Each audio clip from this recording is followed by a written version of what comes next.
subject of today. Too much voices is just too much noise. We need to have one strong voice. And it does not mean we can have that voice by having United States of Africa as a government. We can have Union of Africa.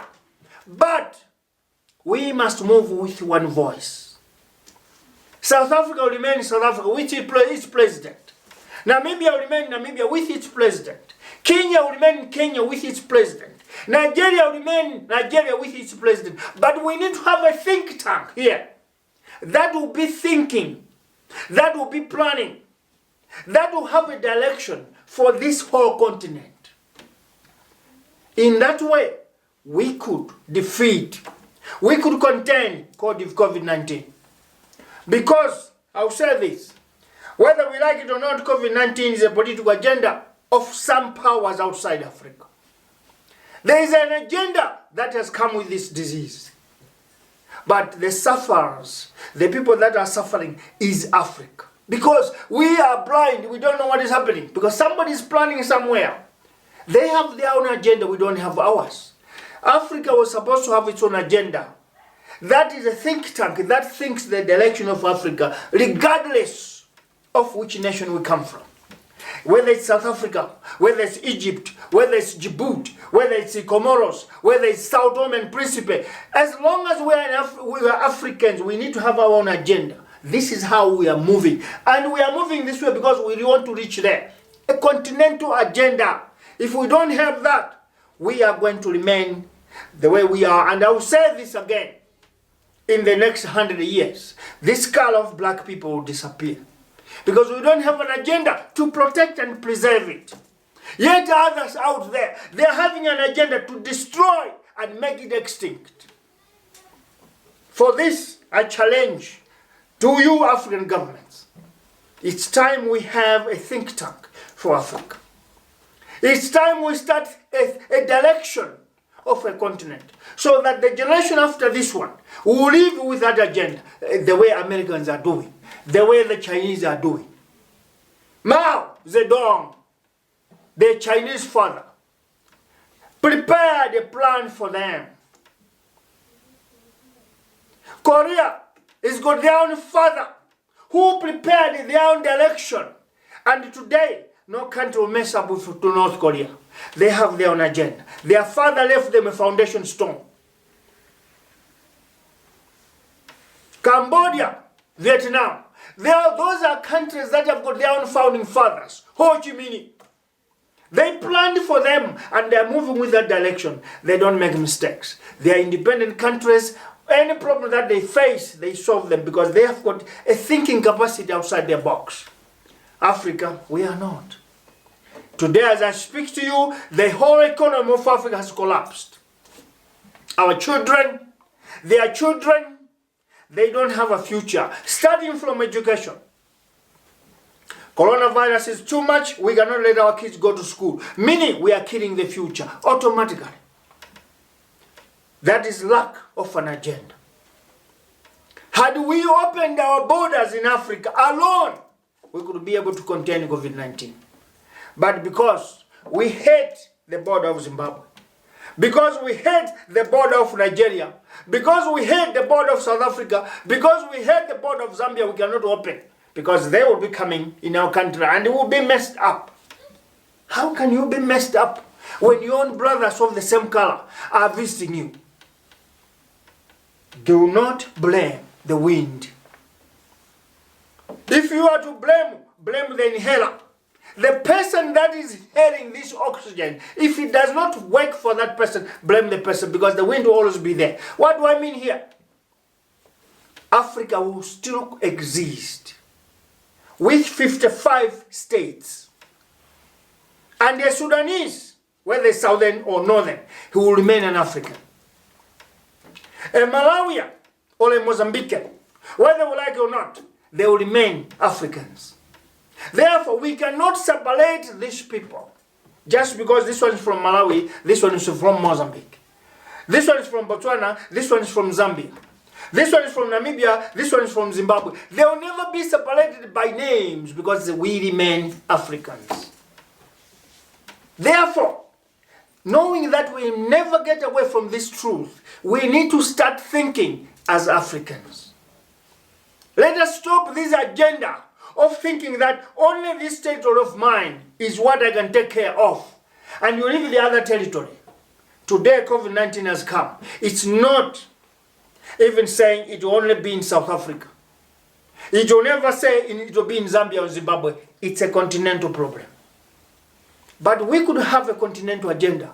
We could have a continental solution. Because whether we like it or not, COVID-19 has come to stay. It's not going tomorrow. It's not going next year. It's not going ever. It's going to be like malaria. It's going to be like HIV. It's going to be like TB. We are going to live with this pandemic. It's not going because it's already contaminated our air. Then are we going to wait for this disease to go? And if I can be honest with Africa today, there's no laboratory in this continent that is working around the clock, thinking of finding a solution on how we can deal with this disease. We are waiting for China, for America, or Britain to come with a solution. What we do as a continent is we need more money so that we can deal with these problems of COVID-19. You are looking for money from where? Who is going to give you money? Who is living for you? That is our fault in Africa. Nobody is living for us. We are living for ourselves.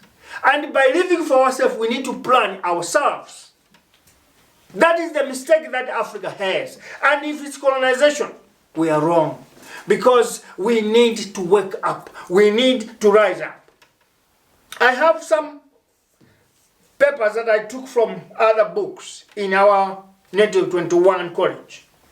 They say you need to take responsibility of your life or your finances, or get used to taking orders for the rest of your life.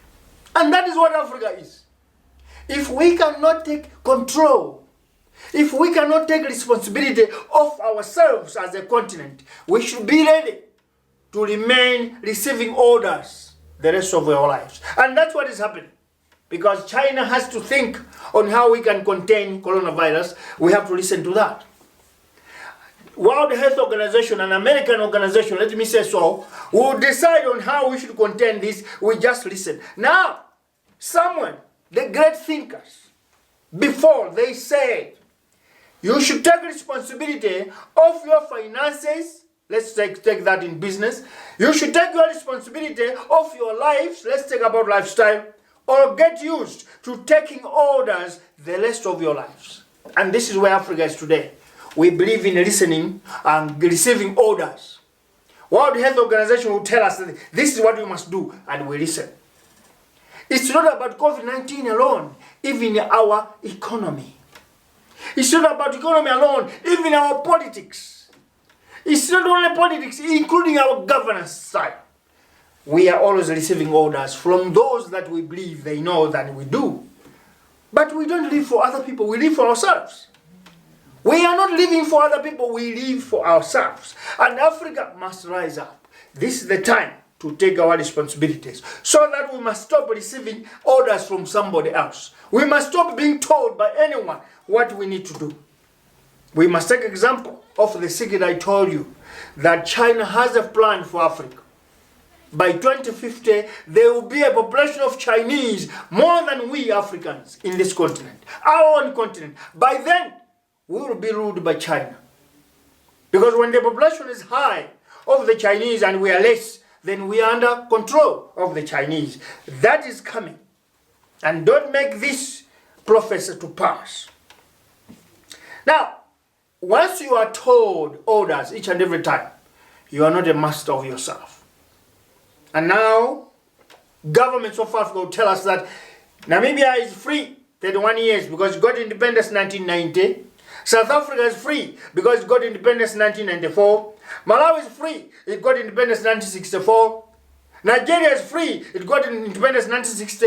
But as long as you are listening from somebody else to make your decisions, are you free? You are not. So we are still under colonization. We are still under occupation because now it's a remote control type of colonization.